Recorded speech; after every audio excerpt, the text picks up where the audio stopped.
Kemudian di Solo, apa benar patroli Kapolresta Solo datang ke kantor partai? Kami sudah lakukan pengecekan. Dalam konteks operasi Mantap Brata memang ada target tempat, Pak. Ada target kegiatan, ada target orang, dan ada target benda, Pak. Jadi tempat, kegiatan, orang, dan benda atau barang, Pak. Jadi objek penting dalam pemilu ini, dalam tahapan pemilu, salah satunya adalah kantor-kantor, Pak. Kantor-kantor KPU dan sebagainya. Nah, kami juga jawab terkait dengan pemasangan CCTV, Pak, supaya tidak disalah tafsirkan. Dalam berbagai kesempatan sering terjadi perbuatan pidana seperti aksi anarkisme, kemudian teror, dan maka sangat perlukan adanya data video dengan highlight HD itu, Pak. Itu pun kita tidak pasang di dalam kawasan kantor KPU. Kita pasang publik, Pak. Contoh misalnya yang menjadi tanggung jawab kami KPU RI yang berada di Jalan Imam Bonjol. Kebetulan KO-nya Pak Rudi yang hadir. CCTV sengaja pasang high resolution dan memiliki kemampuan face recognition. Di Jalan Imam Bonjol kita pasang, Pak. Di dalam tidak ada, Pak. Kalaupun kita membutuhkan video yang ada di dalam, maka harus ada laporan polisi, Pak. Setelah naik sidik, baru kami meminta rekamannya. Jadi Bapak jangan khawatir, Bapak boleh sampaikan, Pak Trimedia, mohon izin Pak, Bapak boleh sampaikan ke konstituen Bapak bahwa pemasangan CCTV itu untuk kepentingan yang positif. Tidak ada kepentingan-kepentingan negatif, Pak.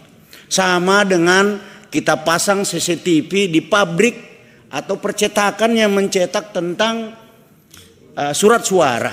Kami pastikan bahwa di situ tidak banjir, tidak ada kebakaran. Kalau ada api sebabnya apa?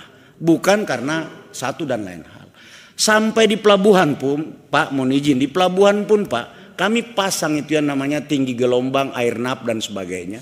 Termasuk kami menghitung antrian kapal itu yang membawa logistik masuk ke pelabuhan.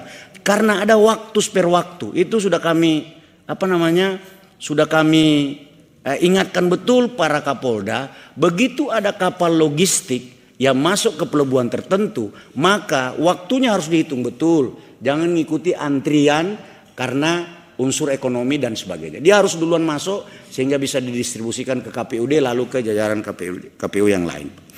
Ini Pak terkait dengan Pak Trimedia.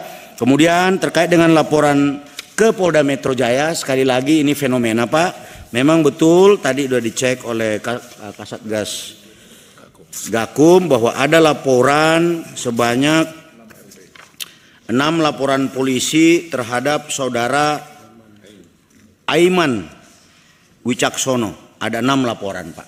Karena ada laporan, maka penyidik Direktorat Reserse Kriminal Khusus Polda Metro Jaya akan melakukan klarifikasi, Pak. Klarifikasi ini kan artinya melakukan penyelidikan. Apakah ada perbuatan pidana atau tidak? Kalau tidak ada, seperti yang disampaikan oleh Pak Taufik Basari tadi, ini kita anggap sebagai bagian daripada proses demokrasi menyampaikan pendapat. Tapi publik juga harus dididik untuk tidak menyampaikan sesuatu yang tidak berdasarkan fakta. Apa benar ada komandan yang memerintahkan bawahannya berpihak kepada caleg tertentu atau partai tertentu atau capres tertentu? Apa benar seperti itu? Siapa? Kan katanya banyak. Nanti akan kami klarifikasi, Pak. Jadi tidak usah takut. Aiman datang saja. Siapa orangnya? Buka. Jangan cuma berani bicara tapi tidak berani bertanggung jawab. Karena jangan membangun sebuah narasi yang kemudian berakibat kepada terganggunya alam sadar publik. Saya kira Komisi 3 sangat memahami ini. Fenomena boleh 2019. Boleh interupsi Pak Ketua. Pak Ketua. Ya, mau diinterupsi ya, Pak. Soal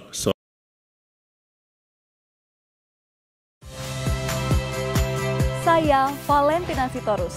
Saksikan program-program Kompas TV melalui siaran digital, pay TV, dan media streaming lainnya. Kompas TV, independen, terpercaya.